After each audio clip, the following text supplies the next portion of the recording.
Halo boleh-lovers yang budiman, bagaimana kabarnya? Baik-baik saja kan? Bagaimana kabarnya Kangkung? Masih sehat seperti Bayam? Hah? Oke, di video kali ini kita akan melanjutkan film Nazar episode 13, yang dimana di episode ini bercerita tentang Ans yang menyelamatkan Pia dari pernikahannya dengan Namans. Oke, tanpa berlama-lama kita masuk ke videonya. Selamat menonton dan tahu kecil.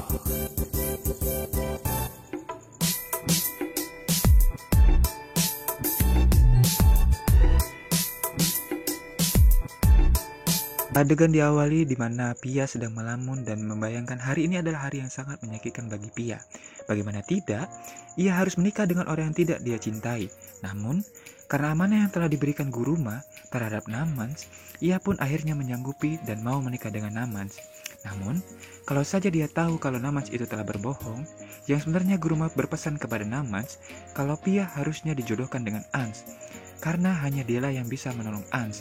Namun, sepertinya Namans hanya ingin memanfaatkan ketidaktahuan Pia tentang amanah yang diberikan oleh Guruma, sehingga Pia pun akhirnya mau menikah dengan dirinya.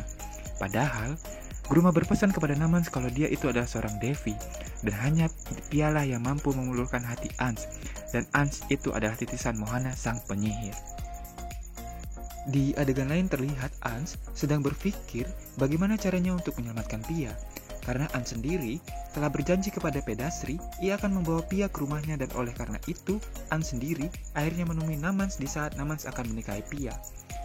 Ditambah lagi, sebelum Ans pergi menemui Pia, ia sempat mencari Pia ke rumahnya, dan kalau saja Ans tidak datang tepat waktu, mungkin saat itu Guruma sudah mati dibunuh oleh anaknya sendiri.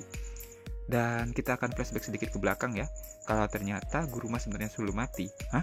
Dan Namans berencana membunuh ibunya sendiri dan seolah membuat wasiat terakhir kepada Namans bahwa Pia harus menikah dengan dirinya. Waduh, kacau juga sih Namans ini, gila apa stres, tega membunuh ibunya hanya untuk demi seorang wanita. Brok. Namun begitulah sinetron. Oke, lanjut. Dan benar saja, Namans memang anak yang kurang berbakti kepada orang tuanya. Ketika Ans membantu Guruma beristirahat, tiba-tiba saja kepalanya Ans dipukul dari belakang dengan menggunakan gagang lampu, hingga gagang lampu itu pun hancur berantakan, membuat Ans pingsan, dan akhirnya Ans pun terkapar di lantai. Hingga akhirnya Ans mengeluarkan kekuatan supernya. Hiya! Dan ketika Namans terbangun dari pingsan dan mengeluarkan kekuatan supernya, ia melihat ke sekeliling, dan ternyata Namans sudah tidak ada. Karena itu, ia sangat khawatir akan keselamatan Pia yang akan menikah dengan lelaki bejat seperti Namans. Memang, ini Namans lama-lama bikin kesel juga. Oke, lanjut. Singkat cerita, pindah ke adegan lain. Kini Ans sudah berada di pernikahan Namans dan Pia, dan Ans sangat terkejut melihat sekitar tempat itu. Sudah tersedia taruh prasmanan, sapu jaga, dan mbak-mbak penjaga prasmanan atas ini. Oke, lanjut. Sedangkan di sisi lain, Namans terlihat menyadari dirinya dalam bahaya. Ia pun mengerahkan seluruh anak buahnya yang sedang bekerja sebagai sapu jaga tadi untuk mengepung Ans. Pia begitu khawatir melihat Ans dikepung oleh mamang-mamang sapu jagat yang seluruhnya membawa senjata tajam. Ada yang membawa golok, kayu, kursi, serta cucian piring kotor. Namun, masalah seperti ini bukanlah tantangan besar bagi Ans yang memiliki kekuatan penyihir. Ia dengan begitu mudahnya mengalahkan anak buah Namans. Akan tetapi, ketika Ans hendak mendekati Pia, ternyata ada satu sapu jagat yang mencoba memukul Ans dari belakang. Pia pun berteriak, "Awas Ans, di belakangmu!" Cerot, kata Pia. Kemudian Ans mengeluarkan kekuatan supernya dan membuat sapu jagat di belakangnya melayang, dan entah siapa yang membantingnya dalam hati Pia. Tentu saja saat melihat keajaiban itu, Pia pun begitu terkejut saat Ans melakukan semuanya. Kemudian, hati Pia pun semakin tambah terkejut lagi ketika Ans yang sudah terkepung dan tidak berdaya, tiba-tiba berteriak mengeluarkan kekuatan supernya. Dan saat itulah, seluruh orang yang sedang memegang tubuhnya melayang dan terpelanting jauh entah kemana. Dari sini juga rasa penasaran Pia pun semakin kuat. Siapakah Ans sebenarnya? Tapi di sini juga gue penasaran siapa sih Ans ini, kok bisa begitu. Cuman itu bohong, karena gue udah pernah nonton filmnya, jadi gue tahu siapa Ans sebenarnya. Oke, lanjut. Dan bagaimana mungkin yang di dalam pikiran Pia Ans tidak akan mampu untuk melepaskan pegangan dari semua orang, namun ternyata sebaliknya Ans begitu mudah melemparkan sekian banyak orang yang memegangi tubuhnya. Oke, lanjut. Singkat cerita, akhirnya Ans pun menemui Pia dan hendak ingin membawanya pergi ke tempat itu. Namun, Pia berkata bahwa ia sudah berjanji dan sudah menyanggupi atas amanah yang telah diberikan Guluma terhadap dia dan Namans. Dan Ans pun berkata, kamu pasti menolaknya jika kau tahu sebenarnya. Bahwa sebenarnya lelaki ini bukan lelaki yang baik, kata Ans. Justru ia telah membohongimu, karena aku sendiri telah mendengarkan amanah yang diberikan Guluma terhadap anak itu. Namun, Namans ternyata memanfaatkan kesempatan ini untuk bisa menikah denganmu. Mendengar keterangan dari Ans, Pia pun akhirnya berkata kepada Namans, apakah benar apa yang dikatakan oleh Ans? Kalau Guluma justru ingin menikahkan aku dengan Ans, bukan dengan dirimu. Namun, tentu saja Namans membela dirinya. Ya tentu dong, masa langsung ngaku. Kau jangan percaya dengan lelaki seperti dia itu, ujar Namans kepada Pia. Ans pun berkata kepada Pia, kau jangan percaya, orang ini jangankan berbohong, ibu sendiri saja akan dibunuhnya.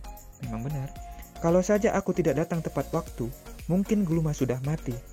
Ans pun mendekati Namans lalu berkata, kali ini kau akan berurusan denganku.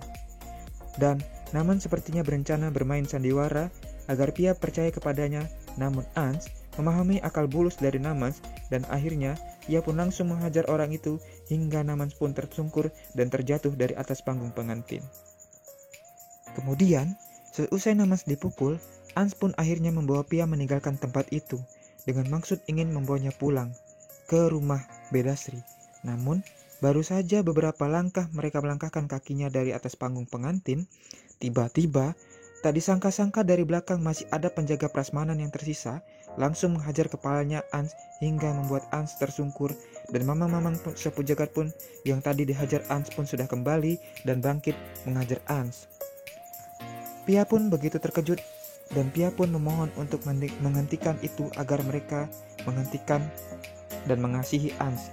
Namun, karena anak-anak buahnya Naman sudah kerasukan roh-roh halus dan kasat mata, mereka pun langsung menghajar Ans dari depan, dari belakang, tengah, atas, kiri, kanan, udah, mana lagi?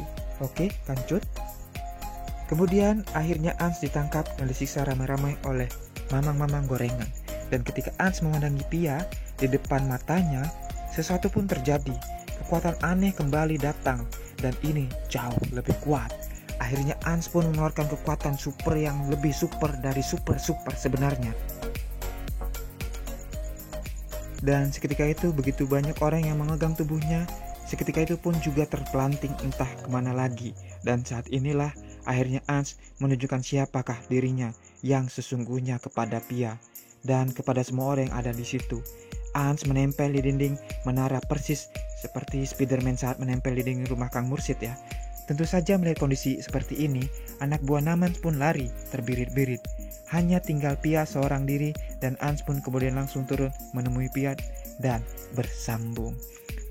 Satu sisi gue juga masih penasaran, yang lain lari kenapa Pia nggak lari? Apakah ini yang dinamakan cinta? Namun begitulah sinetron. To be continue. Oke, bagaimana Bollywood lover semuanya? Tambah penasaran atau tambah bingung? Maaf sih, sama aja, gue juga bingung. Oke, lanjut. Part 2-nya akan segera rilis di video berikutnya ya. Jika Anda tertarik dan penasaran dengan cerita selanjutnya, serta suka dengan channel kami, jangan lupa untuk selalu mengikuti channel kami dengan cara tekan tombol subscribe dan bunyikan tanda loncengnya, agar mendapatkan informasi video terbaru dari kami. Di lain hal, kritik dan saran sangat diterima hingga membuat channel ini semakin sempurna. Oke, saya di sini Kang Mirwan mewakili Kang Mursid yang bertugas. Mohon pamit. Terima kasih. Bye bye. Salam tahu gejrot.